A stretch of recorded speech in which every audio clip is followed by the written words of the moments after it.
Well, tonight it's my honor and a privilege to introduce our speaker tonight, Dr. James Chestnut. Around the world, in the United States, Australia, France, Norway, Italy, Spain, and the list is growing and growing.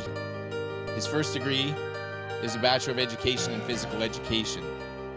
His second is a Master's of Science in Exercise Physiology. That allows him to interpret and collect the research that is out there. As I've mentioned, this material is changing lives.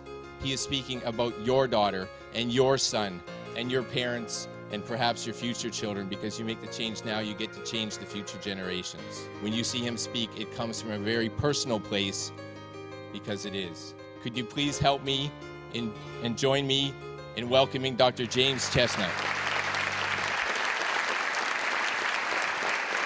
As Dr. Baxter mentioned, I'm very privileged now to speak all over the world. And no matter where I go, there's one thing that we seem to have in common everywhere, especially in the industrial world, and that is that we're losing our health at a great rate, that we're getting sicker and sicker as time goes on, not healthier and healthier. And the other thing is that I think that we all understand that health is our greatest asset. The fact is that we know that, and we openly admit that health is our greatest asset, that it's the single most important thing in our lives and the lives of those that we love. And we also openly admit that we're not expressing the level of health in terms of our potential. My question is why? And the answer to that is really what tonight's about. Why don't we choose the apple over the donut? The answer is not because we don't understand that the apple's better for us than the donut.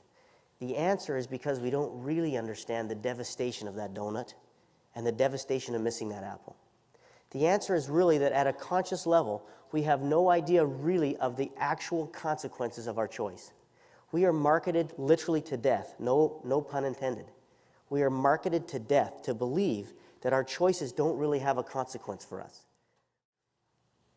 You don't equate those foods with early death and cancer and diabetes and heart disease and ADHD for your kid and acne and acid reflux and depression and anxiety and Alzheimer's and dementia.